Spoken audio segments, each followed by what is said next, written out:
today, naisipan ko na ibaba siya kasi nakita ko na parang haba na ng mga dahon niya. And to my surprise, ayan, ang kanya mga babies.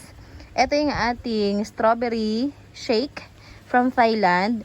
Ang naging problema ko sa kanya, napabayaan ko siya kaya natanggal yung mga dahon niyang malalaki.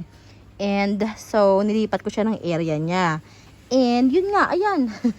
Ilang months after malagas yung mga dahon niya, nagbigay ng maraming babies. Meron na ako na propagate actually na isang piraso. Nagtry ako nung nakaraan.